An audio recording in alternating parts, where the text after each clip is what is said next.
Good evening, everybody. It has been a little bit. Lots of things have changed, but what isn't changing is Tommy is making his way through the Pacific Northwest, clapping some cheeks. And recently he went to the Cascade Clash Invitational, very fancy, where he came in second with a 5-1. He went into some pretty cool matchups. He did one game on War Games Live, if I remember right, and you ended up in third. Yeah. So how do you feel, Yeah. man? I wasn't expecting to have that result going into it. Life's been kind of crazy, and I think I got like two or three games of Warhammer in between this event and like July, and so I was like, life's crazy. I'm gonna go blow off some steam, and uh, Yeah, man. it I it feel went you. it went okay. So it was a really cool event. Put on by Aegis Games up at the Skagit Valley Fairgrounds. So it's kind of cool. You play in these big long halls that they normally use for like 4-H. So you're essentially like playing in a giant barn. Okay. It's kind of awesome. They've got they had this system set up to where you could like order burgers and they would come to your table. Like it was a pretty cool event. I would suggest anybody Cool. who's in the Pacific Northwest to check it out. They do, I think it's like every 6 months. And I think we're talking about potentially doing a team event someday, but who knows? Um, but yeah, no, it was a great event. I ended up, one little thing to clarify was like, there was an invitational on that Friday that I got asked to be in. So that was like 3 games of Warhammer on Friday, and then the GT started on Saturday. So I ended up playing 9 games of Warhammer in a weekend. That's awesome.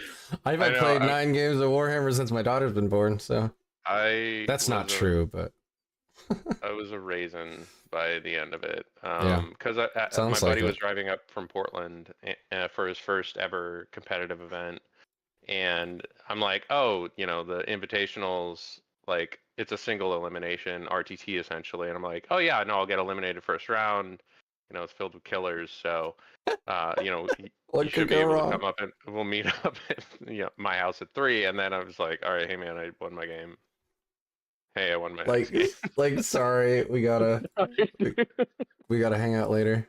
Yeah, but he came up. He ended up going 2-4 with my Chaos Knights. He had a good time.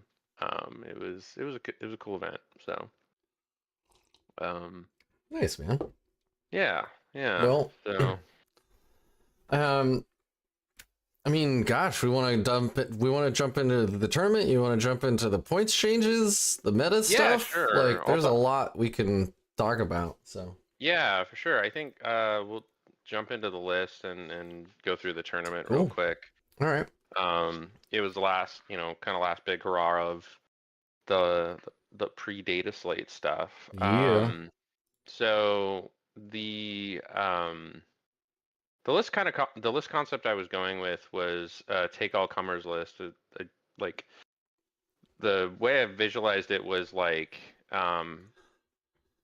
if you've ever played Mech Warrior, like you've got Yeah. Omnipod slots on clan mechs, so they're like super versatile. They're able to take all comers, and like you can put lasers, you can put auto cannons in there, you can put missiles. And I took that approach with the way with the Terminator Terminators I decided to bring. So the list the backbone of the list consisted of a 10-man brick of paladins and a 5-man squad of Terminators with characters that got stapled onto them. So the full list itself is you've got Kaldor Drago himself, the man, the myth, the legend. You've got a Brotherhood Librarian in there with Inescapable Wrath, and then you've got a Grandmaster in there with the Psy Cannon and Sigil of Exigence. In the battle line slots, you've got Brotherhood Terminator Squad with with an Incinerator. You have 2 squads of strikes with incinerators, a 10-man brick of paladins with Psy cannons, 3 regular Nemesis Dread Knights with hammers, incinerators, and psi cannons, and then a Calidus Assassin. Hmm. So kind of going back to what the list does in and of itself. I don't want Um, to cut. I don't. oh, I'm gonna let you finish. But sure. for those of you listening along, we have links to all of the lists down below, or the list, I guess, in this case. So if you do want to read it, not on your screen or like in this tiny text on the screen, it is available. My bad, Tommy. Please carry on. It's all good, man. It's all good. And so basically, like, you've got 2 Terminator squads functionally that you can be stapling a character to depending on what matchup you're going to. So, for example, in my match against Eldar, having the ability to dump Drago into something with a Terminator squad with lethal hits is beneficial. Additionally, having the Grandmaster stapled to the Paladin brick so that I can go into something with damage modifiers like the Avatar of Cain, allows you to kind of change what is attached to that unit, right? And it allows the same unit to do different things in different matchups, right? So, for example, in the Thousand Suns matchup, I actually didn't add Drago to anything. Drago ran on his own because the idea there was he's a 40 mil base that I can shoot at Magnus if Yes, you can. yeah, if he gets out of position. And so basically Magnus, the only time he really activated in that game was um, with indirect fire. It's being screened out by cultists or rubric marines or something like that. There was never any. It never went into the midfield. Never did anything really meaningful. And so, so yeah, like the list allows you to take the same units and really do different things with them depending on how you want to be approaching the matchup, what the mission's like. Is there an opportunity for doing secret missions, which was really, really important for me in my last game. And changed And recently with some of the yeah. of the FAQ. Oh yeah. Oh yeah. And then like I think there's a decent argument in there for the Calidus Assassin to change into strike squads. That's Okay. probably, Okay. once we get into the where do we go from here section, I think that might be a change I'll make for, the list I take to WCW. But So I for the most actually part, oh, have go ahead. a question already. So like, you see, like, I love the list where you do like 2 10-mans, 1 paladin, 10-man, 1 terminator, 10-man, but you went with a 5-man. And in the games that you attached Drago to the 5-man, did you find that did everything you needed it to? Yeah. Okay. So what Drago is meant to do, like there are very few situations that I want to be putting a 10-man Terminator brick in to like Yeah. flip an objective or something like that I couldn't do that with a 5-man. Because even like 10 Terminators are going to absolutely, like, unless it's a big giant knight, are just going to obliterate or overkill whatever you throw them into. And with the high OC that you get from Terminators, even if you mangle a squad, you're probably going to still own that objective later on. And if they decide to you know, get back and do like a fallback move, you can just miss out, rapid ingress somewhere else, and then pressure another point, right? You have a And lot so of command points, sir. I don't. Yeah, I mean that's part of the reason why I don't take incinerators on the paladins is because I'm basically like 2 of the command points I generate every turn are like they're reserved for rapid ingress and miss of Deimos. Like Wow. so. Yeah. I find it real hard not to slap that true silver armor button, especially Yeah. into like orcs and stuff. Yeah, when we go through my games, I'll tell you the story of how Drago failed me in my Eldar game and He feels you in almost every lost game. almost lost me the game, man. Um, I ended up I was angry and tried to do the reroll and then didn't have the command points I needed for Radiant Strike into the Avatar of Cain. And oh yeah, and I still failed the rerollable charge. It's Yeah, like, that hurts. yeah, it hurts, man. Um, but yeah, so the list is designed to be as flexible as possible and kind of play to the strengths of Grey Knights, where you're kind of all over the board.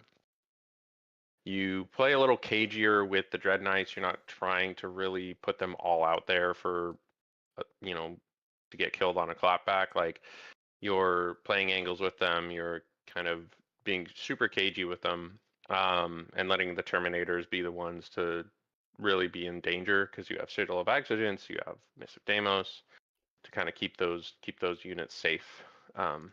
So yeah, that's kind of how the list works, and it had it's an interesting path. The first game I played was into double Stompa, Hmm. and boy howdy, I was like, oh, this is, I Which go is into it, I'm like, absolutely memey, but also hilarious. so that's what I was like, okay, cool, like this is gonna be like, I can just kind of first game of the day. It's, the Stompas were painted amazing. They had like these detachable smoke things that you could put on like all the cannons and like all the stuff. Obviously, like that got taken off while playing, but on the display board, those things look super, super cool. Um, Were they but magnetized then? Like, I think so, yeah, or hmm, or like pressure fit or something like that. gotcha.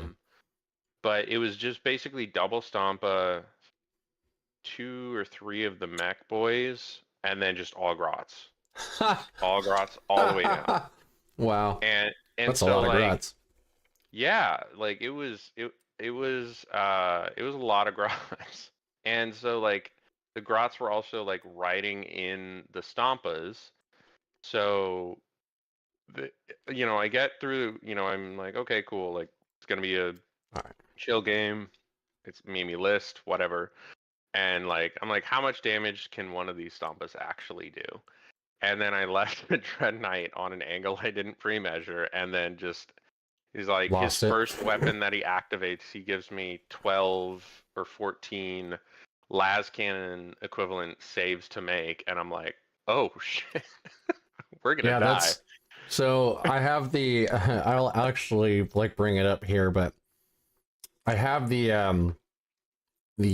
data sheet up. So that's the Def Cannon, Yeah, which is a 72-inch range, 3D D6, hitting on 5, strength 14, -3, D6 each with blasts. yeah. And you can, with the way the Mech Boys datasheet is listed, they can ride in the Stompa, hop out, and still buff it in the movement phase. Mm, So that thing's hitting on fours with, if they hit the button, it's, I think, sustained 5 or something like that. So that's it is, very it funny. is, it is crazy, man. Yeah. It does a lot of damage.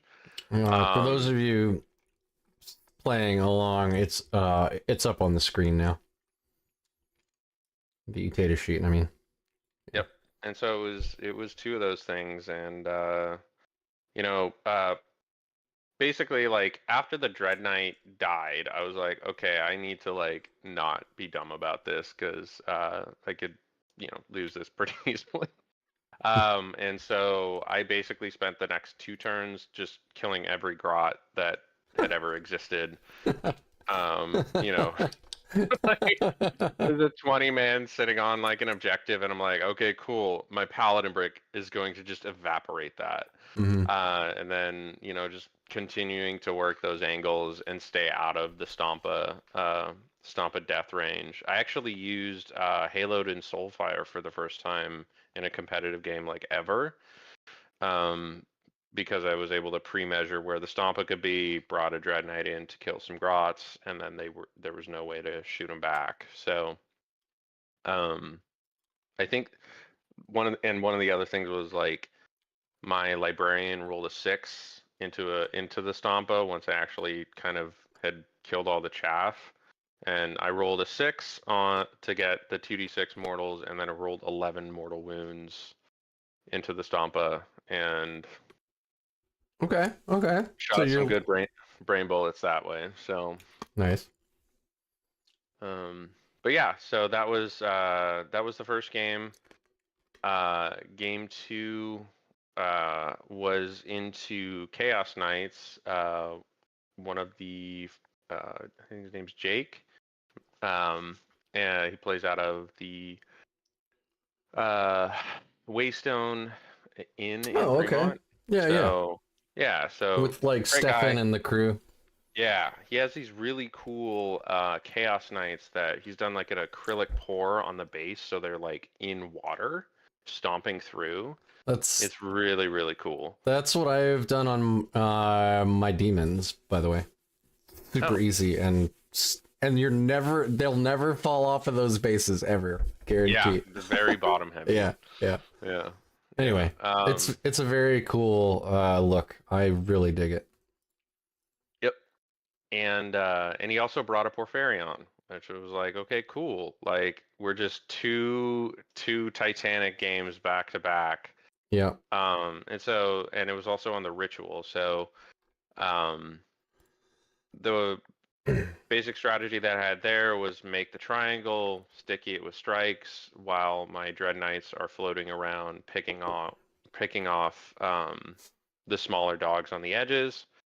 Once I ground down to like, I think he had like three or four dogs left, I started feeding Dread Knights into the Porphyrion to keep it pinned because it doesn't have fall back and shoot. And its guns are blast, so it can't shoot the anti-tank stuff into combat. Oh, that's good to know. That's cool. Things Yeah. yeah. So I didn't know you could even bring a pro. Oh yeah, look at that. It's a Chaos Porphyrion. yeah. Yep. Neat. And I think it gets like stained or something like that in shooting. God, Something like that. It's got like a data that's sheet such a ability. cool model. Love that model. Yeah. It's really cool. It has, if it remains stationary, all of its ranged weapons get lethal hits. That's what it is. Yeah. And so he also had some blue horrors for mission play, which Good call. yeah. And so that in that game, Drago ended up dying from failing so his unit had been killed. He was the only one alive. He fails a battle shock and then dies from the mortal wounds from terror shades. And I'm like, and he's not leading a unit anymore, so he doesn't get a 4-up feel no pain to mortal wounds. Yeah. Exactly. I was like, come on, man. Drago. That's amazing. Game 3, played into Sisters of Battle. That one was a really, really close game, and I think if I hadn't gone second, it would have been a different outcome. It was on... Oh, this was pre-nerf Bringers of Flame. Yep. And so it was on the... I forget the name of the mission. Linchpin? It's the one that you score extra, basically, at the end of the game. Oh, yeah. Yeah, and so, like, I was able to bring it back, and... So durable KG armies with as much movement as possible and high OC do really well on that one. Mm-hmm. Yeah, and so exactly shocking, right? Yeah, and it was a really good game. Highlight of it was Paladins got heroics by Morven Ball's unit, and I activated the Devlin stratagem and rolled 8 6s. So that, Thanos snapped Morven Ball's unit out of existence on the heroic intervention. So I was like, all right, cool. That got me back in the game because, like, previously the turn before that, I lost all 3 of my Dread Knights in a single shooting phase. Oh no! Which felt super bad. But yeah, so that was the end of day 3, or game 3, and then that took us into day 2, where it started in the morning against a friend of mine, George Alcantara. If you've ever played him, he is an Eldar player that is super, super good.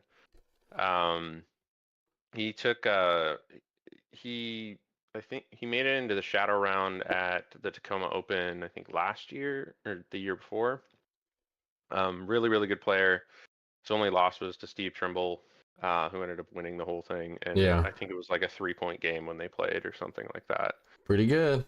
Yeah, so Steve's like one of the top 20 players in the world, so yeah. Or at least top several hundred. He's very good. Yeah, he's pretty good. He I think is like uh if you want to see a Now good I need to example of look it like up actually. Oh, what go ahead. Eldar can do, um like he's able to use their all of their movement tricks and really get a good game plan going and score points and just play good Warhammer. He took a Eldar MSU list that just had tons of stuff in it. It was just like a bunch of bikes, a bunch of scoring with Rangers, the Avatar of Cain to hold the middle, a bunch of characters, Parandris with scorpions, Who? uh, even Parandris. It's the That's their leader. yeah, That's the it's their Scorpion like leader. named leader Uh that can go on striking scorpions, so and she so is Steve Trimble is 59th yeah, in the world. pretty good. Pretty good. Um, so yeah, so in that game, just continuing the trials of Drago, he fails his 9-inch his 6-inch rerollable charge, and he fails it on the reroll as well. Um, and which turned it was on Terraform. It turned probably what was a pretty easy game would have been an easy game from that point on into like okay, like it can't. It's like I think I ended the game with like a paladin, like 2 Terminators, and then like a strike squad and my librarian. Like it was super bloody. Came down to the end, and but still ended up kind of pulling through. Um, got me on to round 5. That's amazing. So and in round Okay. 5, Hold on. oh, Before we get into round 5, first of all, I'm gonna give Tommy a moment to catch a breath because he did not like his game 5. Um, mm, but I'm also gonna remind everybody, um, like, please comment in here, chat with us. That's why we do these live. We want to answer your questions. We're kind of bursting through the actual game so we can get to the new meta stuff. But like, please, that's why we do these live. Otherwise, I could record them, do a bunch of post production. They'd look really nice. But instead, we look like a bunch of idiots because we want to actually interact with you. All right, Tommy, take it away. How was Space Wolves? How'd you like that oh, wolf dude, jail, I buddy? got locked in jail hard, man. Yeah.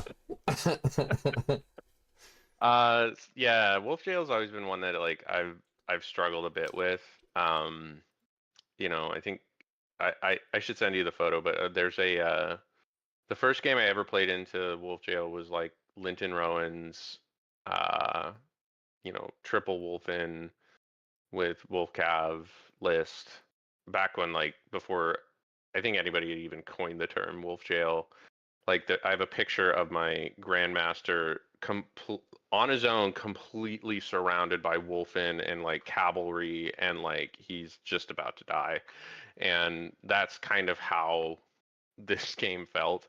Um, Oh, no. it just like from the get go, I just I felt like I was playing checkers and Jane was playing chess because like he's a great player, and I think he does an amazing job of like the small subtle positioning that he's doing with these giant models because they can be really unwieldy to play without for basically cheating, right? Because the movement has to be super precise so you're not locking like half your wolf cav out of combat.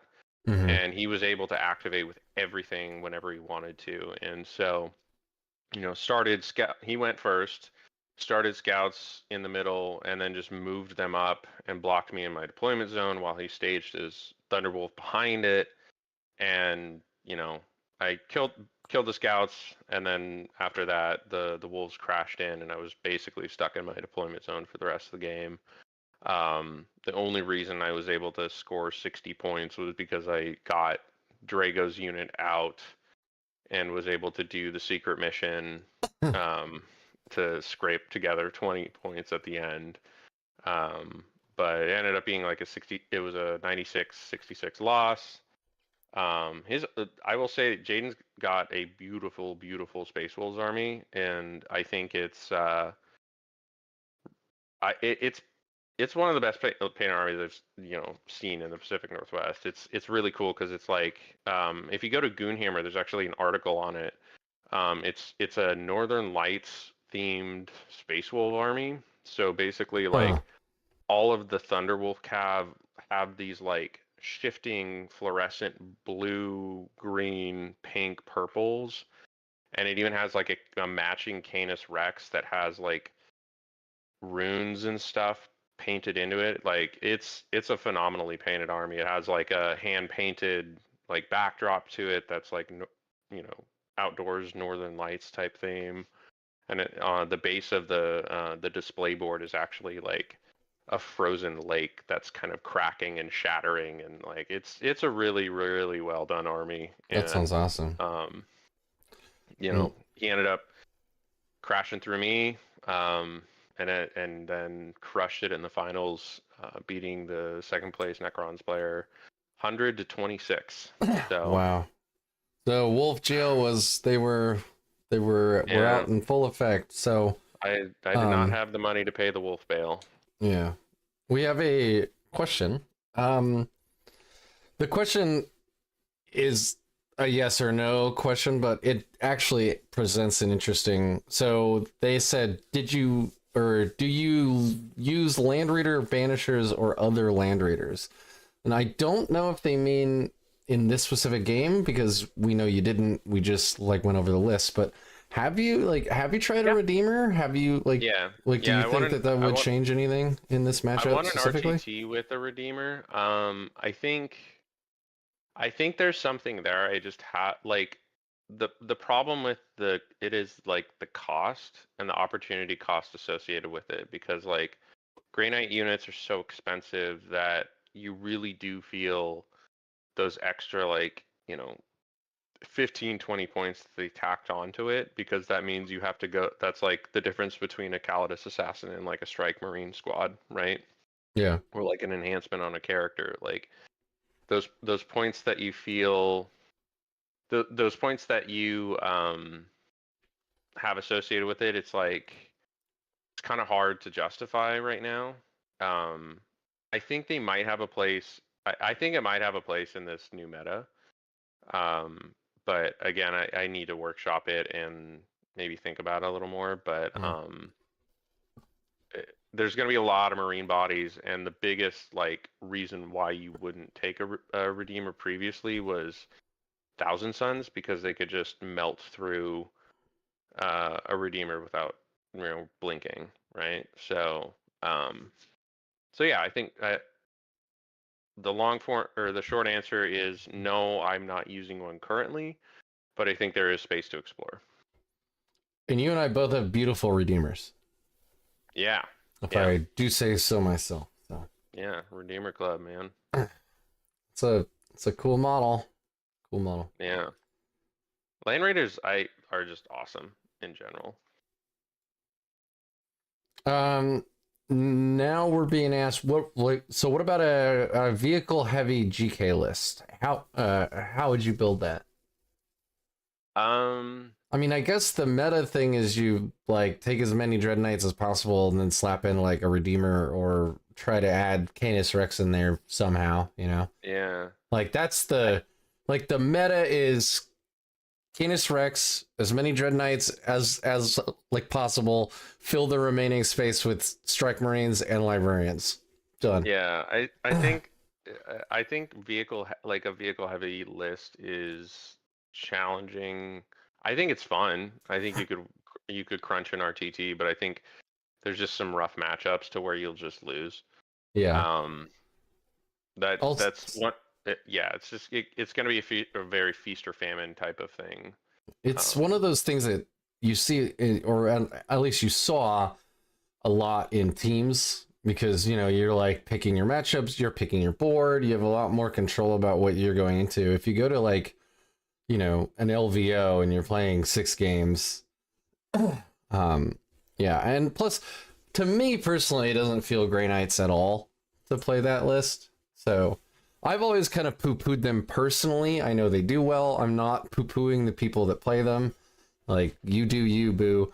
But it's not my style of list. I felt bad enough putting Canis in a Grey Knights list, just because I wanted to actually see what sustained hits feels like.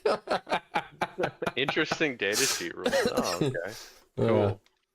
Yeah. But yeah, no, I think the thing that I've been thinking about, like with like a land raider or something like that, is less about like, you know, sitting on a point or, you know, overwatching or whatever. Like that's good stuff, but like I think there's a cool play pattern that you can introduce where you jam a land raider forward and then dump a unit out that might have Sigil of Exigence to then go charge and keep your opponent pinned.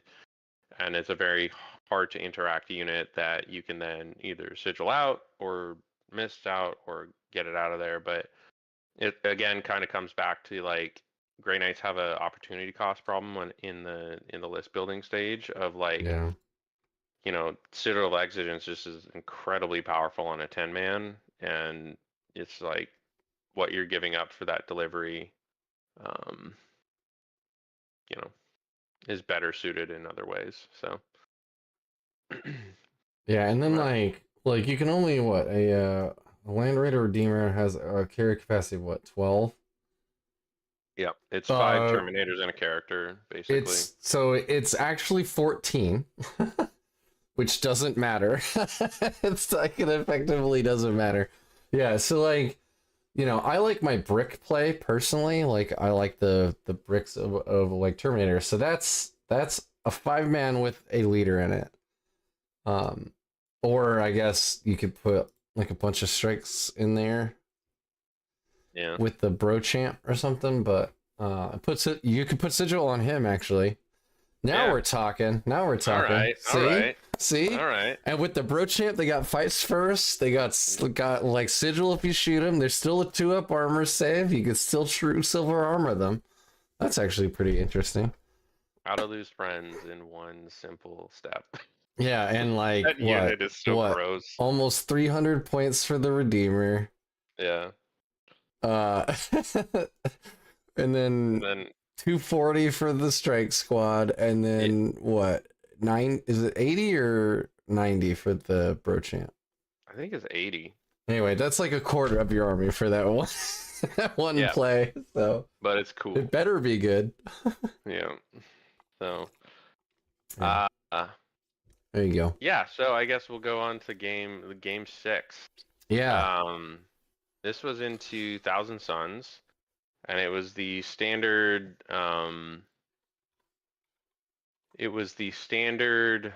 Thousand Suns rubrics with I think 2 Meatless Vortex Beasts,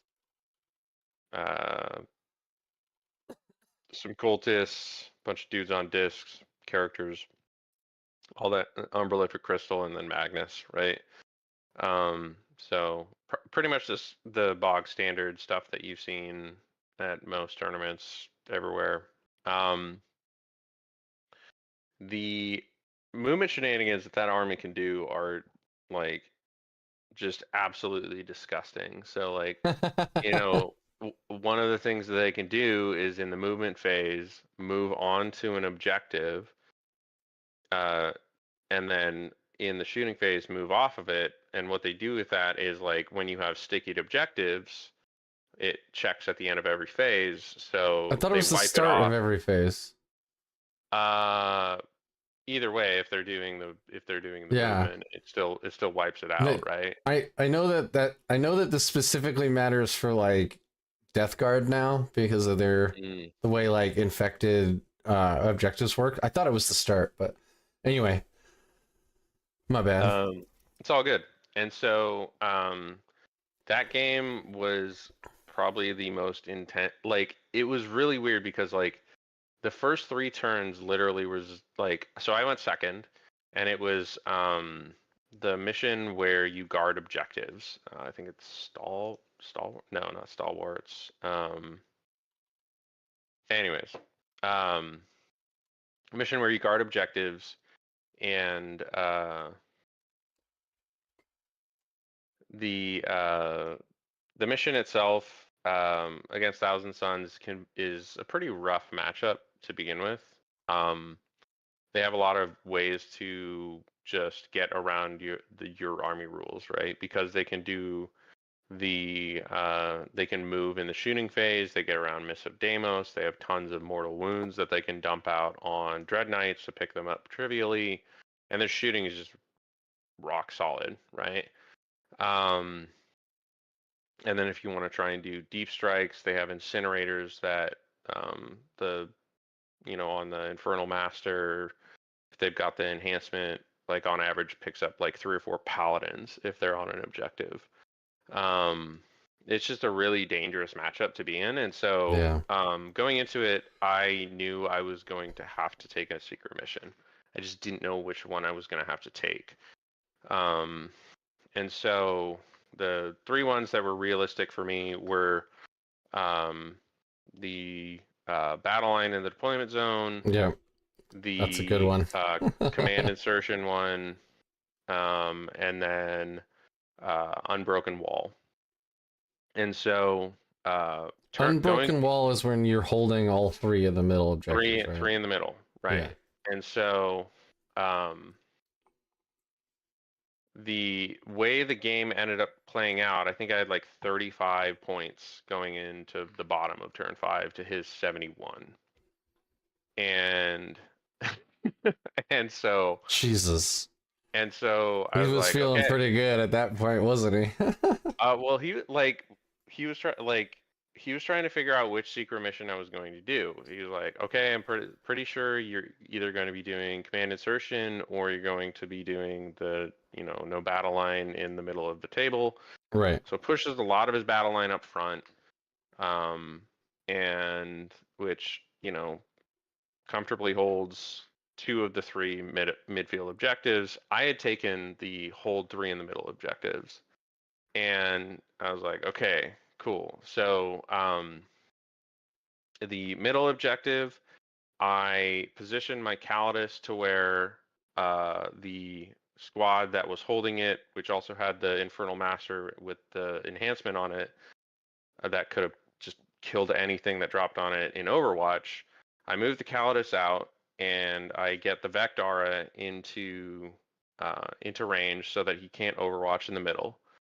And then on the bottom right-hand side, I had my Paladins down there, and I moved them over and charge, and the game literally came down to how many Paladins could I get onto the point, and how many Paladins how many Paladins would die to the hazardous, and how many 4-up Feel No Pains and 4-up Invulns he would make. So I position the Paladins, I make my charge, he heroic intervenes with his the squad of rubrics, pops the 4-up Feel No Pain stratagem down there, and then we start rolling dice. I wipe one of the rubric squads, and then kill 3 out of the 5 rubrics, and I needed to kill 3 out of the 5 rubrics to hold the point and get the secret mission.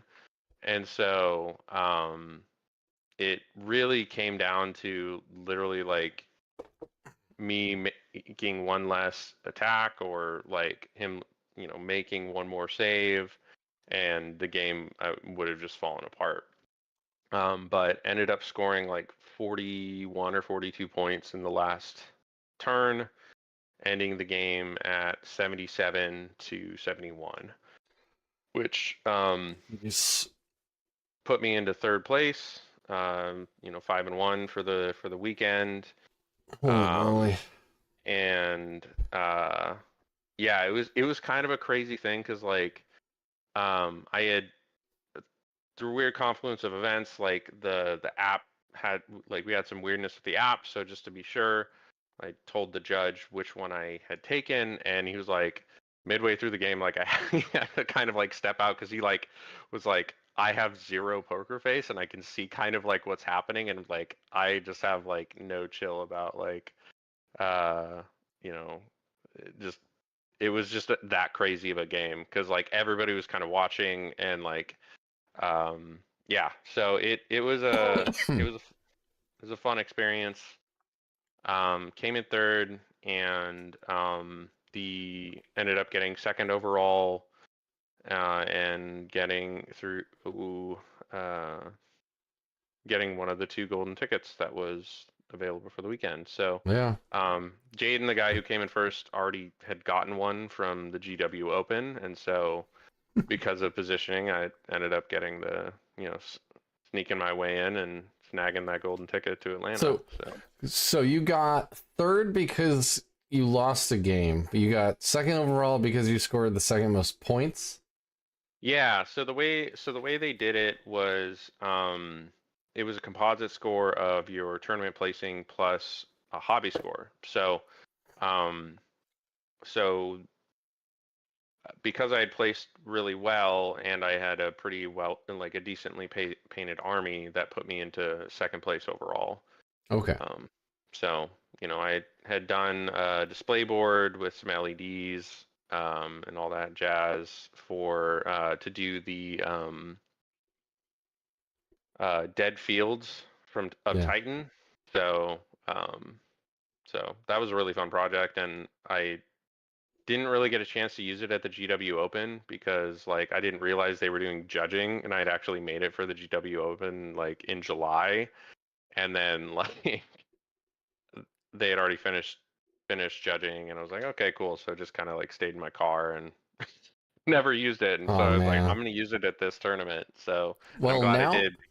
now is a great point or time to actually to plug the Noob Hammer Discord, because you actually in our hobby chat, like you kind of showed us you like building that whole diorama. So Yeah, so yeah. It was a process. There's like 200 or 300 small little 1-inch cork tiles that were painted and then laid out by hand. After doing that, I was like, A, why did I do this? And then B, like, I have a lot of respect for anybody that does tiling that doesn't just because it was a process. I was like, there are some we'll say weathered, or it's got an old style look because like the tiling was a little uneven, but yeah, that's all right. you know It's the supposed dead to be a tomb, right? fields. Yeah, no one goes down there very Yep. often. So So no, man, congratulations. So when do you go out to Atlanta? yeah, so the tournament itself, it starts on the 21st and goes through the 24th. So it will be 8 games of Warhammer, 2 per day, Oh, 4-hour okay. blocks. Well, Yeah, so that's not the worst. yeah, I was looking at the schedule and like this is actually kind of nice. This Like, is manageable. yeah, this is like this isn't grinding out, 9 games in 3 days. Like I think I did the math and I played like 30 hours of Warhammer in a single weekend. So That's a lot. yeah, man. That's a lot. Yeah. I mean, Yep. you still got to eat, poop, sleep the other hours, the other 18 Yeah. hours. So, Yeah, exactly. yeah. That's why you gotta get a feeding tube and a diaper. It's Dude, I tell folks all the time that they're like, what do I need to bring to like tournament? And I said, bring comfy shoes, bring a water bottle, fill it often, and Yep. bring snacky snacks. And Yep. I don't mean like Skittles. I mean like bring almonds or Jerky. something. Yeah. Yeah. Like Oh man. I set the goal of trying to drink a bottle of water with every game, and then I go to the bathroom, even if I don't feel like I need to go to the bathroom after every single game, because it's like, man, I just don't want to be doing the little bathroom dance while I'm trying to figure out where to put my deep strings. I mean, the bottle has two uses. Yeah, it's I'm just sterile and I saying. like the taste. Exactly. I watched Oh, that movie with my wife like 3 weeks ago. She'd never seen it. It's a good one. Dodgeball. It's a fun movie. Man. Parts of it that have not aged well, but No. I Yeah. think that it's got such good one-liners. Seriously, it's Um, good. so And Rip Torn just kills it, dude. oh yeah, yeah, Oh man. All right. So, Lou Bangs is in chat throwing down the gauntlet, talking about how much his world leaders loves to eat Grey Knights. yeah, Welcome to the channel, the Grey Knights channel. yeah. I think depending on the list, like Grey Knights are actually favored into world leaders, because you basically get to pick the fights, and yeah, Drago does fun things to Angron. Drago does That fun things to the Avatar Arcane. He does fun things to Magnus. He does fun things to Angron. He Nope. does fun things to any demon engine. Yeah, yep. What do you mean this little guy's wounding me on twos? He's really angry, man. Yeah. Oh, and it's 3 damage. Yeah. Oh, and his like shooting gun is wounding on twos too. That's Yeah, good his stuff. his scourging. Yeah. Yep. But, Well, we're gonna pivot into the MFM and all the little very subtle facts that came out. yeah. So I have my own opinions, but how do you feel, Tommy? Grey Knights. We had no red text, a little green text. Yeah, I was surprised that Dread Knights didn't get like a 5-point bump. They felt like I don't think they were good enough to really, I don't think they're good enough to really justify like a 5-point bump or anything like that. I think they're reasonably priced. They're a fragile shooting platform that like if you catch it, you really just catch it and it dies. And it just like will die to anti-elite infantry guns. So so I think Yeah, I know like sisters are all boo-hoo about their meltas in this edition. I'm like, your meltas are great in my whole army. yeah, especially like bringers where they're strength 10, I think, right? Yeah. Yeah, the bringers were one thing I forgot to mention about my bringers game was like turn 1 I had a immolator in my deployment zone that killed my with meltas that killed my librarian. Like because they scout move, and then with the Triumph of St. Catherine, they're now moving 14, and then they can use a miracle dice to advance 6, and they're Right. advanced shooting. Ladies hop out with a stratagem, and then you now have 6 meltas in your deployment zone, and you haven't even moved any models. That's fun. So yeah, and it's like you can't even. It's not even like fun from the standpoint of like you can do your Mists of Deimos, like drop them down somewhere else, because like they can't come in from reserve turn 1. So neat. But yeah, so I think Grey Knights are in a cool spot post slate. Less from like the changes that happened directly to them and more about the changes that happened around them. I think Sisters was a Bingo. challenging matchup. Yeah. And I think that Thousand Suns was a challenging matchup. Those armies aren't necessarily like, cratered into the ground. But I think they are I think they have less stuff, and when an army has less stuff, Grey Knights can kind of focus on a small chunk, kill it, move someone else, focus on a small chunk, kill it, and then you're never really playing against the full Grey Knights army, and able to bring it to bear. So Yeah. Those are all great points. Like the Grey Knight like Facebook groups were like, boo-hoo, we didn't get massive points drops. And it's like, you shouldn't have expected any. Yep. Like we were pretty much right in the middle by every metric, like 50 to 51% win rate. But the fact that people changed around us matters a lot. So like T-Suns, I don't know if you guys looked at their sheet, but they didn't get any green text. They got nothing but red. Like half of their army, all their good shit got nerfed. So I think I was hearing like the average T-Suns list went up like 150 points. And that's not a shitload, but that's not nothing. Like that's like a good 7.5%. And now they have to like, you know, rejigger a whole lot of their army.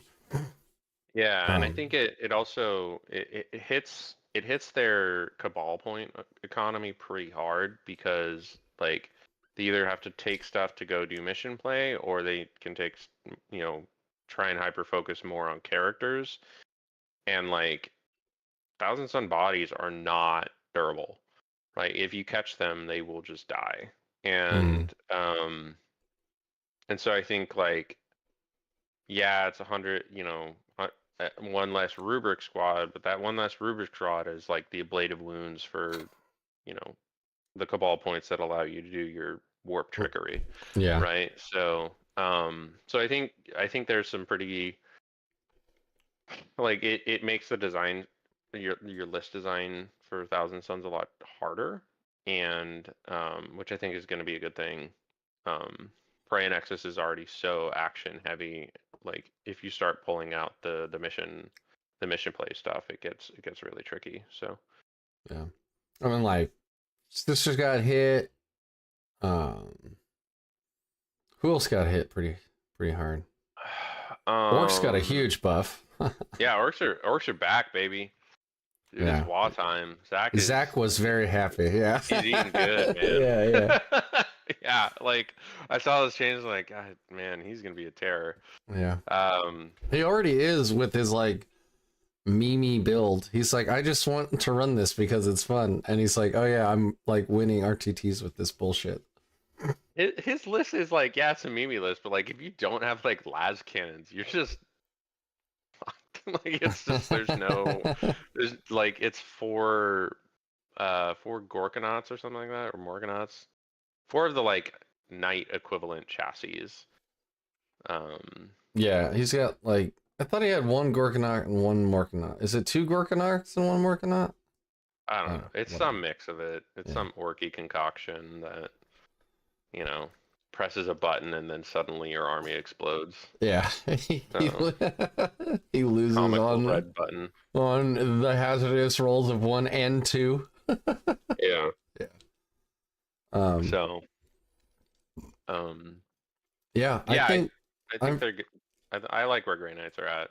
I agree. Yeah. We didn't like I was kind of hoping more power armor would come down a little bit, but also at the same time I was like we don't really need it. I did laugh. So Sindri left a message at the start of the stream that says that he's gonna have to miss the stream, but he did leave a question, and he said, "Do you think with the decrease in points for precaution squads in the latest ballots or MFM that they are more valuable or viable and desirable?" I think they're still they're viable. They're desirable, but I think it kind of comes back to that same opportunity cost question that you get with the like Land Raider chassis and bringing those, because it's like what you're giving up when you bring something like that. It's like that, you know, 120 points that you're bringing is like pretty impactful because you're like the point bricks that you're wielding and moving around are so large that you know, you really feel those changes. So yeah, the problem is now they cost what a librarian costs, they cost what a strike squad costs, and it's like they don't do anything better. I think like there's some kind of tricky play you can do. Like I know there's there's a guy doing pretty well with Green Ice right now named Miles, who's getting a lot, or he has one purgation squad with psi cannons in it, and he brings it specifically basically to like kill scouts from behind the cover and stuff. And he says he gets great mileage out of that. Obviously he's probably a better player than I am, but for me, I look at that 120 points and I think I could just bring a third Libby, run him by himself, or I could bring another strike squad, sticky more stuff, you know, have a decent little melee threat against like little shit, you know, like strike squad eats bare ass like space marines for breakfast, so they're like perfectly designed to just murderize like intercessors and stuff. So I don't know that we need more like space marine killing power personally. I think it would be cool to do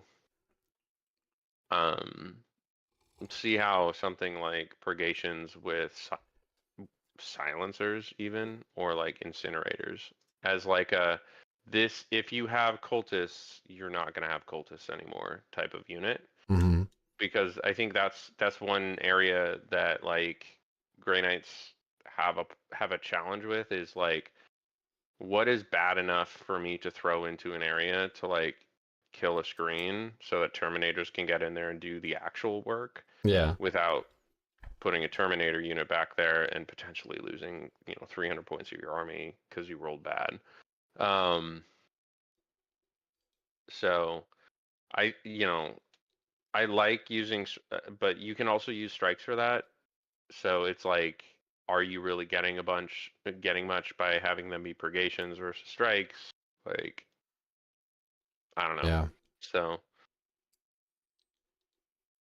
that's my TED talk on purgations. I think they're cool. I think there's room in the design space to potentially use them as a fun tech choice. I do really like the design choice of reducing 5-man Terminators but not the 10-man. I think it shows that Games Workshop is starting to clue into this idea of like, oh yeah, like 10-man units should be costed differently than a 5-man because of how stratagems work with a larger unit, right? And a leader, exactly, right? Like a Brotherhood captain leading a 10-man paladin squad does a lot, with a psychanist does a lot more than if he's leading a 5-man. So yep, exactly. And in fact, he does twice as much on average. Yeah. Math. Yeah. That's fair. Yep. Right? I did like too that they were, like one of the things I was really worried about when they were doing the Agents of the Imperium Codex is I'm like, oh, how are they going to cost? Like, you can't just take Grey Knight Terminators and stick them into this army that doesn't get the Grey Knight rules, because then they lose a lot of their effectiveness, right? Like, yeah, they get their Narthesium and they get their banner, but like they don't get Mist, they don't get True Silver, and so they're like, oh, we'll just make them cheaper. It's like, oh no, that makes a lot of sense, but not make them cheaper for Grey Knights, because then they'd be fucking busted. Okay, cool. Like I dig all that. That's fantastic. So it was very funny to see folks be like, but why did they lower the cost of 5-mans? And it's like, because come on, man. Yeah. Like it's rubber brain cells together. Yeah, and I think what was it? Like, I think it does also open up some MSU builds. I think there's a world where you could do like a triple Libby with 5 Terminators each. That was actually one of my most favorite builds from this whole edition. And I only ran it in Garage Hammer, but like I had Drago and a 10-man, and I had like 3 5-mans with Libbies. And it was really fun to drop them down, get my Libby action on, take an objective, vortex into melee, and if I rolled a 1, it wasn't like, oh, I immediately just lose 120 points of my army. Like Yeah. at least I only lose one Terminator that I can bring back if I make it to, to the command phase. And yeah. Mm. Yeah, So I definitely agree with you on that. It's like I think there's some room there for like a um new style of list. I do still think the 30 Terminator list, if you want to play competitively, is an option. I think a take all comers list is still still pretty good.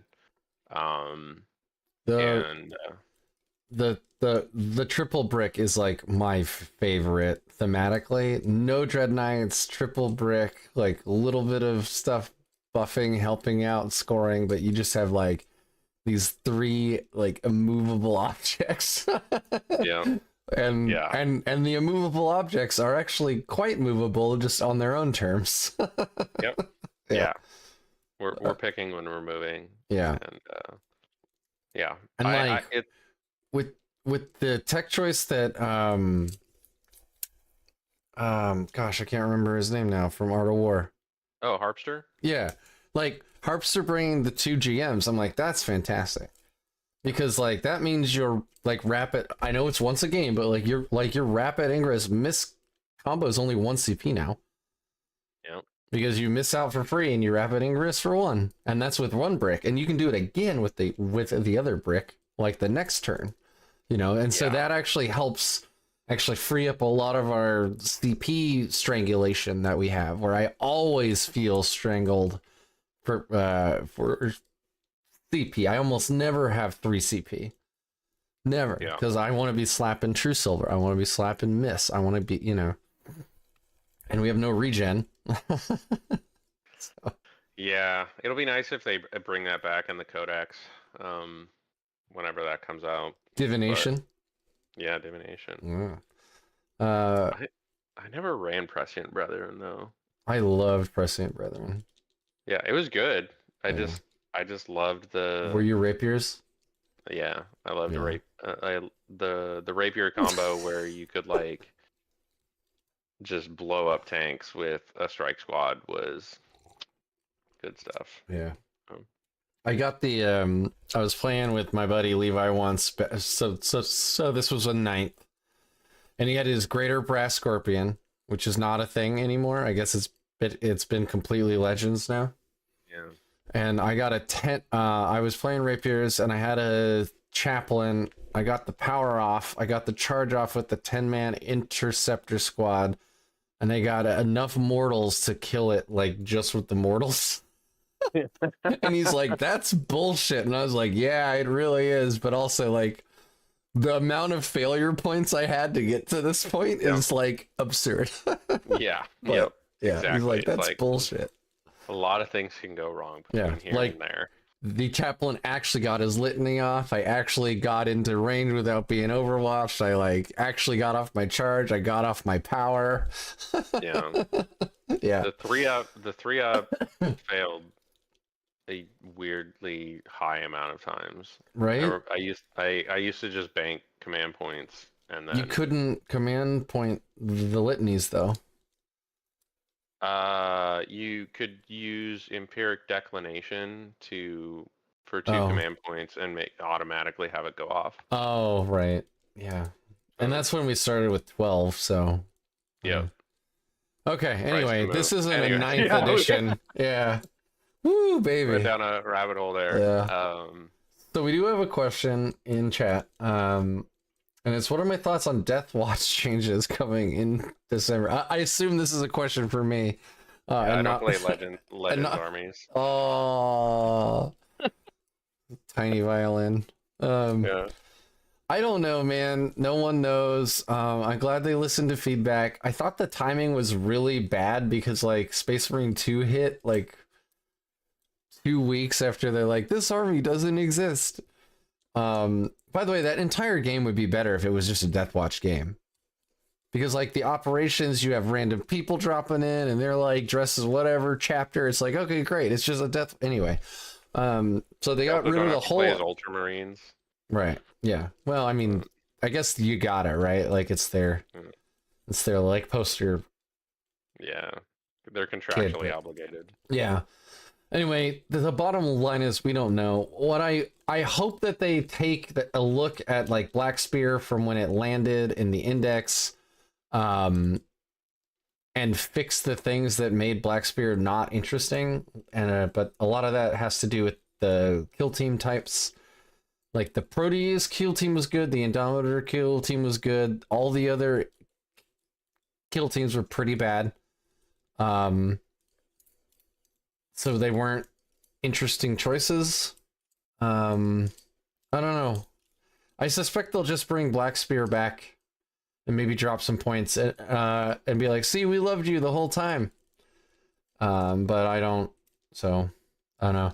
Like there were some people making things work with like like DevWatch, because the double Oath of Moment from Tome of Ectoclades still did reroll wounds, and it gave us 2 Oath targets for 1 turn. And so you would bring a whole army that would do like massive amounts of like dev wounds, but you had like 1 turn to pull that off. And if it worked, it worked, and you could kill like half of the opponent's army. And if it didn't work, it didn't work, and you just got rolled because you're still just Space Marines. So, oh, dude, I don't even know how many. I probably have a 8 to 10k of Deathwatch. Yeah, I know I have a 10k of Grey Knights. So, Was that with or without the Thunderhawk? that is with the Thunderhawk. Hell yeah, brother. Hell yeah. That thing, God, I want those to be good, but the rules, they don't have a flight stance, so you have to play them like a giant shitty tank. Unless your like tournament or organizer loves you and lets you run it with a flight stand. Yeah. Still 800 and something on points, so. But it's cool. It always gets cover. Just no way you're seeing all of it. Yeah. Yeah. Yeah, I mean I want them to give it some love as long as they keep it versatile. Like I loved the kill team stuff. The Brotherhood of Veterans stratagem from 9th is like what really drew me to that, where it's like like for this turn I'm Space Wolves, and this other turn I'm fucking Black Templar, and then for this turn I'm Blood Angels. You know, like that stuff was really cool. I remember playing the game is actually over on the One Last Blade channel, but we played a game and did a bat rep, and Stefan's like, "This is like playing Eldari in power armor. Like I don't like this at all." It's like, and yeah, that was cool. So I don't know, man. We'll see. Maybe they do us some justice, maybe not. My plan is to still paint all of my Marines I ever buy in Deathwatch colors. The silver arm, keep slapping like Xenotech weapons on them, and I'll just say that for this game they're Blood Angels, for this game they're Ultramarines, for this game they're Black Templar or whatever. So, any other big changes from the MFM, or the fact that we should talk about You want to talk about like the core rule changes and stuff like that? Yeah. So I think the changes to secret missions, for those that don't know, they made it so that if you select a secret mission, you no longer can score primary points on Battle Round 5. Which I think is a really good change. I'm not sure how much it drastically changes. I don't think it will drastically change like most of those situations that you would have been in, right? Like, so instead of like just waiting till turn 5 to score a bunch of points, you just have to, score, I don't know, like 4 points a turn or something like that on primary, all the way up through 4, and you still get close to what you had before. I think they were mostly egregious in missions like Linchpin, where you could potentially have a 23-point turn at the end of the game. Yeah, linchpin is like there's another problem too with like slow play on linchpin, which can either be purposeful or not purposeful, and Yep. usually it isn't. Like at the last RTT I played, my last game, and I played this cool guard player, but he was kind of new, and he had to like reference his rules a lot, and I was like, dude, I went second as Grey Knights on linchpin. Like, we got to get to round 5. Like, we Yeah. got. And so, like, Yeah. I started to get kind of impatient. Like, I'm like, hey, man, I'm not trying to be a dick, but like, you know, the way this mission is scored, like, we both want to get to like turn 5, right? And he's like, oh, yeah, yeah, yeah, yeah. And so I ended up doing the same thing where like I had this massive swing bottom of Yep. like round 5 and I won the game. But if we didn't get there, like if we had to stop in round 4, I wasn't gonna win that game. Yeah. Well, they made it. They also made it so that linchpin got changed, so you're capped at 15 primary on the last turn. So you can't do the big Yeah. 23-point swing anymore, which I think those two changes are really good and really impactful for not as much in singles, but in like teams. Like it helps smooth out that, oh, I went second, therefore like what was going to be a 12-10 or 12-8 is now the 10-10 Mhm. type of draw that can mess with the matrix. But it just seems like good changes. Uh, Good changes for it. They also standardized the way blood surge is interacted with. Yeah, Um, which is good because that was very confusing. yeah, I If you were mean, playing like against NIDS or against like fucking like Space Wolves. yeah, or Yeah. like World Eaters, Yep. like Yeah. who when do you get to do this? I thought it was one rule. No, Yep. now Nope. it's one rule. Yeah, one rule, and that like could be interpreted different ways depending on the different units. So like there were some TOs where you could like they would rule that you could actually like if you were equidistant with the unit, you could blood surge in different directions with the unit and stuff like that. It yeah. Okay. Yeah, having everything Man, having everything standardized is nice. So, do you want to know how but not a douchebag I am? sure. Like, so I'm getting my buddy Xander into this game, and he wants to play guard, and so we've been playing like some 1,000 point games on a TTS, and I've been just grabbing like I've been grabbing Oryx or I've been grabbing Nids, and I'm like, you know what, Nid Unyielding Swarm seems like that would be really fun for guard to fight. They got a lot of blast weapons, they got a lot of las guns. I'm only T3, like he's finally wounding me on 4s and not fucking 5s and 6s and stuff. Yeah. This will be fun. And I, because of their like little blood surge move, which is effectively like a blood surge move, I always just been like right towards the target that fired at me, right towards them, just like what's the shortest line, we're going that way.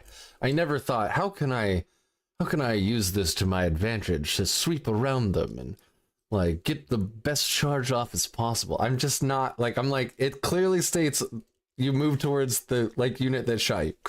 Great. Yep. Shortest line possible. That's the way we're going. Yeah, exactly. Yeah. Shortest line possible. I think having like when it comes to rules interpretations, it's like the simplest answer is usually the answer. Yeah. Like you just read the rule, and occasionally you'll have stuff that's like poorly written, and you go get a TO to help interpret it, but just don't be a dick and you know move forward. So yeah, I think those are like the core rule changes. In terms of like where other factions land, I think you're probably gonna see like I think Dark Angels are gonna be there. Like they got hit, but it's not that bad. Um, I think uh I think some of the you know I think orcs are back. Nids are going to be a force to be reckoned with. I think they were in a pretty good spot, and then they got point buffs. Um, Yeah, Nids were Nids will probably be our boogeyman now Yeah, I because think they're gonna be pretty good. yeah. Um, I think, and then also I think CSM's gonna have a resurgence. So I think being able to like have weapons that pick up like elite infantry or just power armor bodies in mass is going to be pretty good. And I think Grey Knights are well suited to play into that, right? Like you can use your zero mod Grandmaster to get through Dark Angels, Orcs. The 2-up with Armor of Contempt is just really good. I With mean, CS, just yeah. But I oh mean, yeah, the Grandmaster on foot is great into a lot of these matchups. Like yep, Black Templar, Dark Angels for sure. Anything with -1 damage or access to -1 damage. Any like Death Guard. yeah, Grandmasters on amazing, foot shit on Death Guard. like, yeah. like your entire army rule. I don't give a fuck. I don't I don't care care. about it at all. At Yeah, all. never You're heard of just it. super slow now. Yep, That's you your only bonus. slow, stinky Marines. Get back Yeah, in your Rhino. and you get lethal hits on all your melee, but that's it. Like Yep. that's uh but even the Grandmaster, like the free, it's only once a game, but like a free True Silver when you're out of CP fighting orcs on an objective turn 5 or something, like you have to live through this clapback to win the game. Like that's the kind of stuff. I mean, you're probably not gonna make it to like turn 5 with your free strat anyway, but you know what I mean. Like Yeah. there's a lot of opportunity to affect the CP like economy with these free strats, or sorry, -1 strat, which means only Radiant Strike, or like get in on a Satan. They're -1 damage. You don't care. Pop Radiant Strike for 1 CP. Dunk that boy. you know. Yep. Exactly. So, um, yeah, I think, and then like I think Renegade Raiders with CSM are gonna be everywhere. I think that they are a lot better than they used to be, and I think there's been some faction specialists who have been just kind of waiting to get back into it. Um, that had been playing Thousand Suns or Eaters or something like that, but the Angry Men in the Rhinos meta is coming back with them, and I think you'll see lots of Legionnaires and Chosen wheeling out of Rhinos doing committing war crimes. So And Berserkers. yep, Yeah. exactly, yep. Zerks with Um, like the Renegade Raiders rule is pretty cool because I think they get the extra AP. I So actually now don't that know anything about the Renegade Raiders. really, oh, No, Raiders are it fun. was it was one of the attachments that people talked about when the codex first hit, and then Hmm. nobody mentioned again. Like, because I think it was really good when the Talons were busted as fuck, Yeah, and then once they nerfed the Talons, they're like, all right, no one's gonna play this ever again. yeah, So I don't remember anything about that detachment. yeah. I mean, the trick with that detachment is like a lot of their stuff is just wrapped up in terms and conditions, right? hmm So they have a lot of really good stratagems, but you have to do things. There's a lot of conditions in order for you to do them, right? So, like they can get full rerolls to, I believe, um, Wound. hit and wound, but they have to have jumped out of a transport that same turn, hmm right? So, and then their army rule is all of their guns have assault, but then and they get an extra pip of AP if you're sitting on an objective, right? But also, like, if you're not on an objective, they functionally don't have an army rule, right? So, um, that I think is why people were a bit muted on them. With how cheap some of the models are now, like Legionnaires, um, Warp Talons went down again. Um, there's just like a lot to like about that detachment. and like just really cheap units that you can throw out that will murder something that if your opponent doesn't do anything about, like we'll just continue just chopping up stuff. So, but yeah, but I think Grey Knights are in a good spot to kill them, right? Side cannons, Yeah. murder them if they're out of cover. Even in cover, they're 18 shots, and you're gonna take 15 saves. You're still saving on threes, so that's gonna mangle a squad regardless. So. Yeah. So earlier I was asked if I would, or chat was talking about whether or not they want to see the like psychic phase come back in 11th, and then that started the whole conversation about like how do we make a psychic army feel psychic without just slapping the psychic keyword on everything, which is actively a fucking detriment right now. There is no bonus to having the psychic keyword on any ability at all. It's not like we get rerolls or anything for having it. It's just, it's straight up like there are just counters to it. And so my response has always been, I wish that the powers on the data sheets could be buffed, kind of like a Dark Pact. So like, for instance, Terminators, right? They always get lethal hits when they charge. Cool. That seems great. But what about if in the charge phase or the fight phase after you charge or whatever, you make a leadership check or roll a d6, even whatever the like mechanic is, you roll some dice.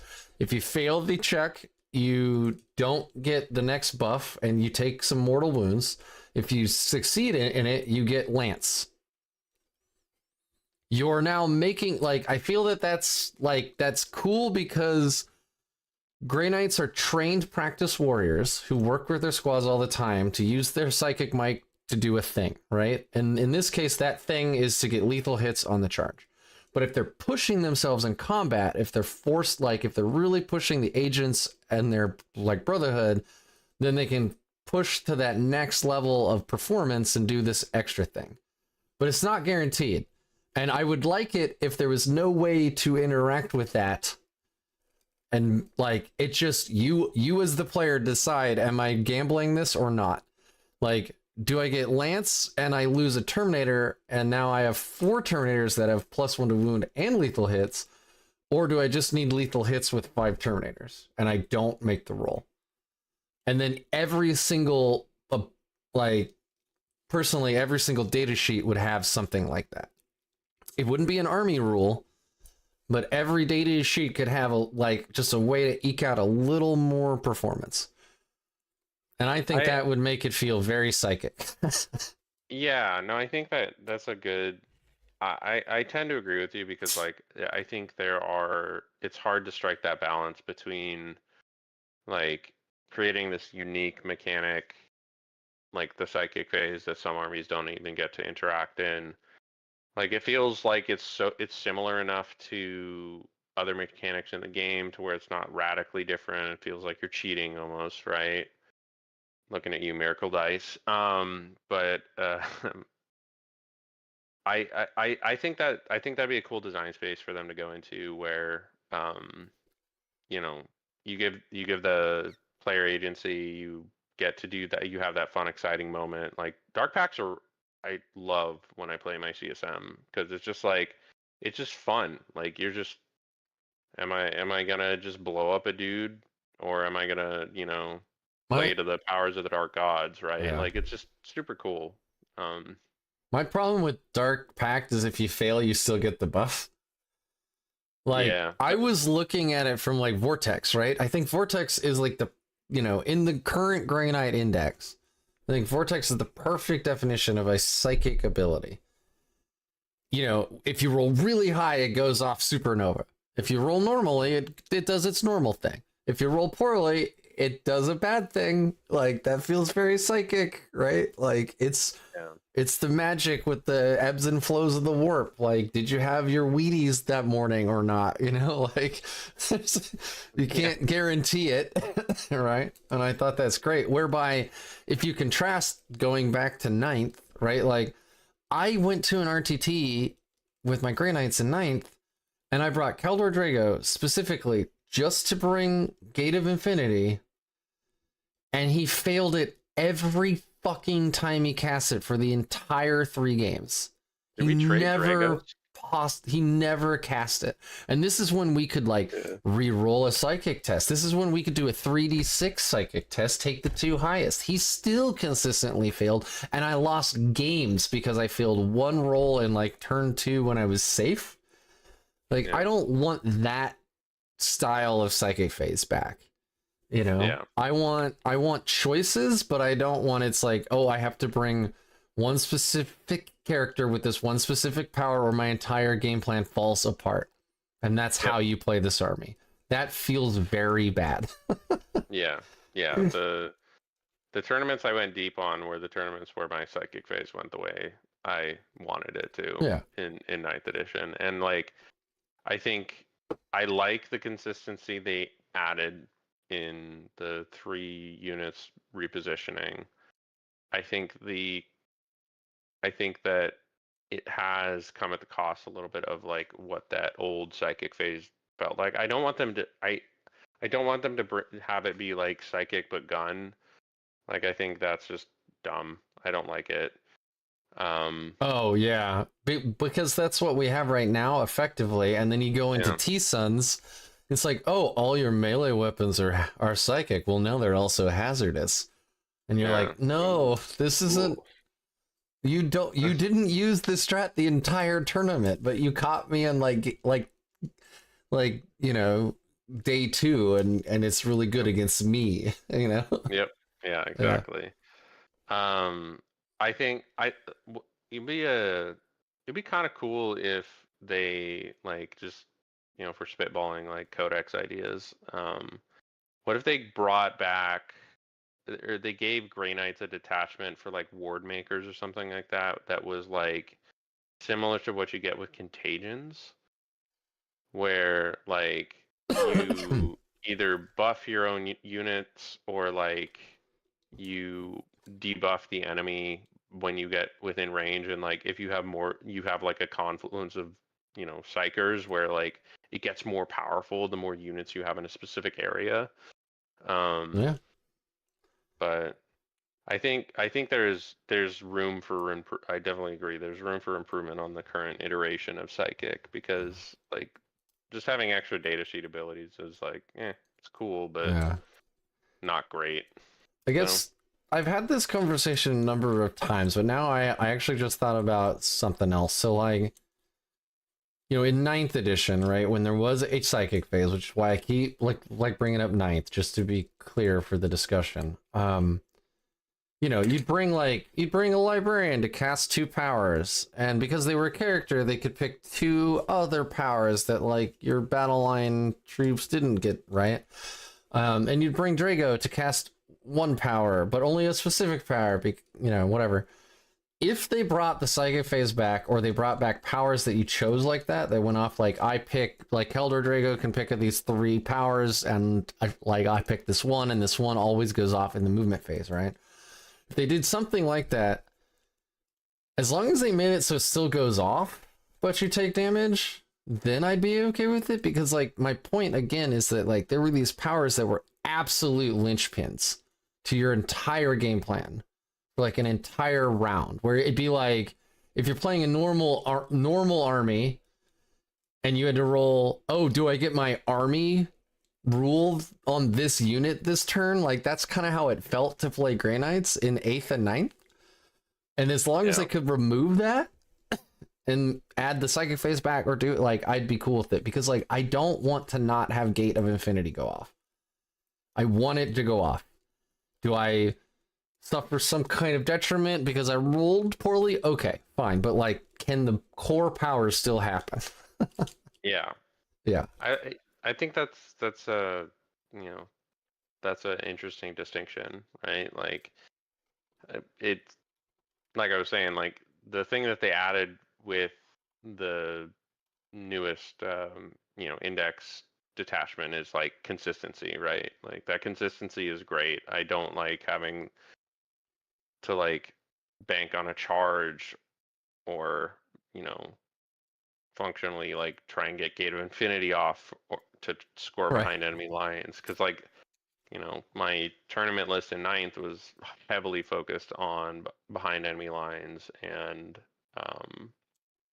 some other Right. Which had a warp, and Gate had a warp charge 7. That's a yeah 50-50 shot. That's a literal coin flip without any way of like, yep modifying it. It's a 50-50 coin flip. And that felt real bad. It was thematic, so it bad. was, but it didn't, there's a reason why like Grey Knights weren't winning tournaments in ninth. Yeah. And if they did, it's because people rolled real well in their final game. You know what Yeah, I mean? exactly. Like yeah. it basically is like, oh, cool. Like the games that I had where like all of my psychic went off, it just didn't feel like the other person had it shot in hell, because Yeah. like it was just like my Dread Knights are teleporting everywhere. Like everything's exploding from mortal wounds. I'm getting like 3 or 4 different smites off. Like it That's just actually, was. that's a great point, because like there were also, in ninth, when we had +1 to deny, and all of our units could deny at least once. Like I remember I was playing my buddy Ben, who's only plays Eldari, and we were playing in ninth, and he's like, what do I do? You just deny every power I have, and then when you're waiting for, like, when I'm waiting for, the 2 really powerful ones like Doom and whatever, I use my 3d6 to deny strat. He's That like, was awesome. well, what do I do? Like, I'm just T3 against your Stormbolters, and like, I don't get any of my powers. I'm like, I don't know, man. This is the way the game's designed. You die, Space Elf. Yeah, but then you'd play Grey Knights, and it's like, you cast, they deny, you cast, they deny, you cast, they deny, and then the same thing happens in their psychic phase, and you're like, okay, we're just Space Marines, like meeting in the middle. Yep. Yeah. This is a very uninteresting match that, like, we just burnt through an hour of our playtime just doing like doing psychic phases where literally nothing happened. Yep. Yeah, I played Daniel Midland Midland, at yeah. Midland, yeah, at Rosehammer like a couple of years back, and that was basically it. It just like I just pretended the psychic phase just didn't exist and just tried to play Yeah. Jetpack Marines, and that Yep. was it. So Yeah, which sucks because like you bought Grey Knights, you bought the Codex, you painted the army, you want to like use your army rules, but you happen to roll up into another Grey Knights player. It's Yep. like, yay. Sorry, brother. Yeah. So, as long as they can avoid those massive pitfalls and they bring back a psychic phase or a psychic feeling ability, I would be okay with it. I guess that's the long discussion, but Yep. it's hard, man. It's hard. Like, I think the Cabal Point thing is fucking great. That is super cool. Do I want a rip off of that? No. I think Dark Pact is super cool. Do I want a rip off of that? Not really. It's I'd settle simple. for it. Yeah, I mean, settle, fine, but like, is that interesting game design? And then like, I thought tides were really cool, but you can't make the tides too good. Because it already was, we had 4 tides and everybody picked 2. And they only picked 1 if they went second on turn 1. And then they switched into Tide of Convergence, where they stayed the rest of the game. So, like, what, where's how do you make it feel psychic? I don't know. Yeah. Yeah, I don't know either. That's for the smart people at Games Workshop to figure out, and then Oh. give us a hypercrypt attachment, I guess. More 3-inch deep strikes. Oh my gosh. Like I still like it bothers me how basically by now all of the unique things that Grey Knights had in their index are just Gone. baked into other armies. Even like the Blood Angel's Quillon, got it, man. dude, the Quillon data sheet has 3-inch deep strike on it. Like little Yeah, that's nonsense right. It does. That's right. nonsense Marines that like you can rapid ingress 3 inches in front of a World Eaters player and then shoot them in their In their movement phase.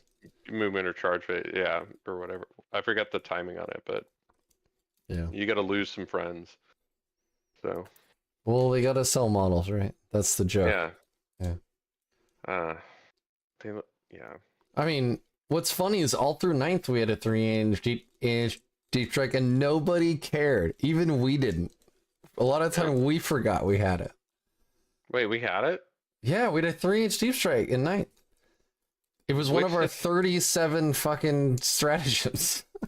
No kidding, dude. I Yeah, had dude. no idea. Dynamic insertion was the name, Huh. which also led to a whole lot of jokes, obviously. Yeah, that But yeah, we had it. that's Yeah, nobody right. knew. Nobody knew. Nobody knew. Nobody knew the power that was sitting in front of us Hmm. the entire time.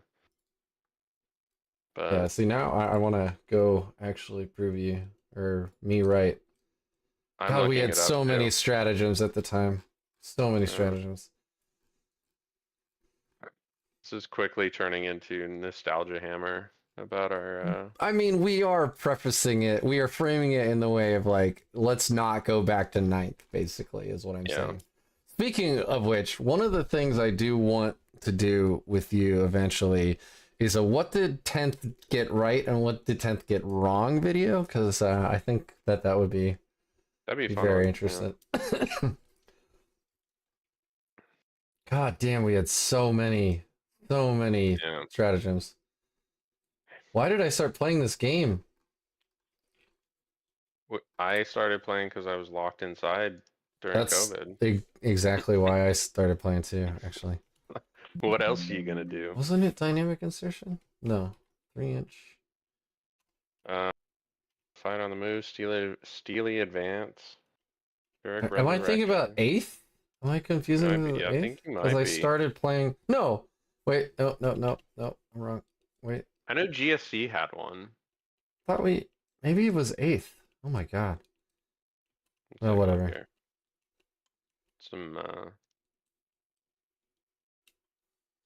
Whatever. yeah, dynamic insertion. Dynamic insertion. And eighth edition. He's a Ah, strategy. I was 8th. Okay, my bad. Yeah. You get All 3-inch deep strike, and you cannot charge. There we go. Well, I know no one cared an 8th. It's because we had a 3-up armor save. We had and we had 1 wound on our. Yeah, weren't On our Grey power Knights armor. just turbo bad in 8th? Yeah. Yeah. Yeah. But now we're turbo okay. So, Hold on. The game balance is pretty fantastic overall. I am super amazed. Like, yeah. there was a time where like I played LVO in 9th and I went into Tau as my first game and I 100 the guy because Tau hadn't had their codex yet, and so they were still playing the 8th ed codex, which was god awful, and like Grey Knights had just like 3 months earlier gotten theirs. Oh, so we were actually that, like, pretty good. Yeah, that 2-month baby carrier meta where you could take like 6 of them. That's never happened again. Right. But... Yeah, they patched that.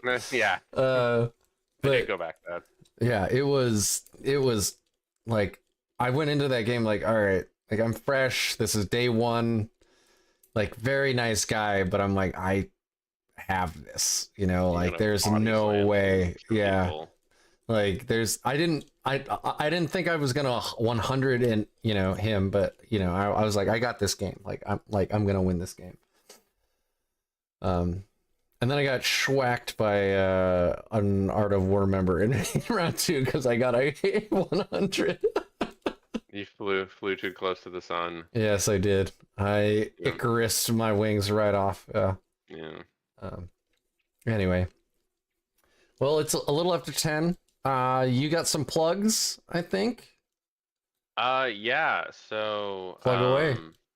Yeah, so one of the things that we're going to be doing on our trip to Atlanta is one of my other uh, teammates from Team Aegis uh, qualified and got their golden ticket. So we're going to be basically vlogging our trip through the WCW.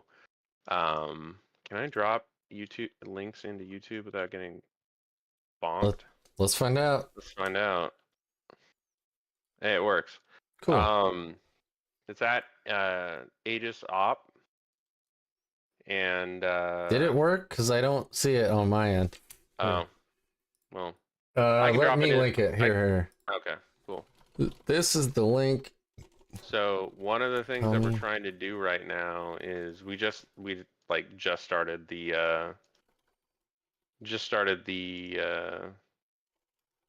is it the TikTok, and so we need to get to a thousand followers, and then we can actually like live stream it. And so I think Noah might, our plan at this point was to like just do check-ins at in between rounds, post them up, and if you want to follow along, just follow that TikTok and so I'm an old enough man that I don't do the tiki talkies, but as yeah, I understand it, it's a format where like if you had a really good something happen in a game, like you could just take a really quick like 10-second video, right? Or like you could introduce your opponent or like whatever, right? So yep, yeah. Damned Legion has a point. You only need 500 followers to live stream on YouTube. okay. So, and then that also keeps you out of the Chinese government's pocket. Oh, we're all in there. No, I think it'll be, we'll um, hopefully we'll be able to reach that, and we're, Noah and I are flying at like 7 a.m. on a, crisp Seattle morning down to Atlanta, so you can see us in our, comfy pants and you should try to pre-caffeine go. You should moments. try to go a day early, because Georgia's humidity, dude, is off the charts. Like your clothes are gonna stick to your skin. Other Yeah, parts of your anatomy will be constantly stuck to your legs. It's it's going not to good. ruin my Pacific Northwest body. Yeah. But I'm excited for it. It should be a fun time, and I think if I win as many games as I lose, I will be Yeah. ecstatic. Like Yeah. everybody in that room will have like won a GT or better. Yep. Um, and it'll just be a room filled with killers. So And then you'll have a couple people who got on there for like the hobby track yeah, those who are idiots like, I don't even have a Yeah. codex. who came in third at a tournament and just like snuck in to get their golden ticket, like myself. You're So gonna have fun. You went to yeah, Charity Hammer and you had fun, right? yeah, it was fun. Yeah. See, there you go. So Well, Alden, not Aiden, finally got to catch a stream right as we're closing it down. So thanks for joining, buddy. I don't know what else to say about that, but I'm glad you're here. yeah, thanks, man. It's a 1 a.m. stream where they start, so or where they're viewing from. Is it Europe? It's gotta be Western Europe, like super like Portugal, Spain, or something, because Yeah. we started streaming. Well, it's 1 a.m. on the East Coast right now. Yeah. Oh yeah. Bam. Okay. It's 1 a.m. now. I thought they meant it's 1 a.m. when it started, and it started like 2 hours ago. So I was trying to, but then the Atlantic Ocean is pretty wide, so that math still wouldn't have worked, but whatever. Yeah.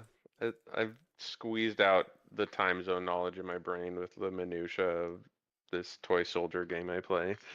Nice. I still don't. I have to ask Google all the time. Like, I'm setting up these interviews and they'll live in like Madagascar, and I'm like, I don't know what time zone that is. Let me look that up. And then it's like, plus 9 hours. I'm like, I can't do that math in my head. I'm at -8 or whatever. Like, I'm out. Like, I can't do this. Yeah. New Zealand. Yep. Arizona. Okay. That tracks. Yep. Arizona and so you guys are always on daylight savings? All right, this has nothing to do. I'll reach out with you later. Aaron's in our Discord. For Noob Hammer, you should go there. We're cool. It's small. There's also links down below for the Deathwatch and Grey Knight one. Much larger, still very cool. And then you should catch us later. I know Tommy and I have some ideas for some other content. You should watch out for that. I'll try not to disappear for a month, but also I do this for fun. It's not paying my bills, so I'll see you when I see you. Tommy, anything else you want to plug real quick? No, I think that's it. Thanks for having me on the show, and I appreciate anybody who tuned in and thought they hope you enjoyed it. So thanks for having me. All right, man. Anytime. And don't forget,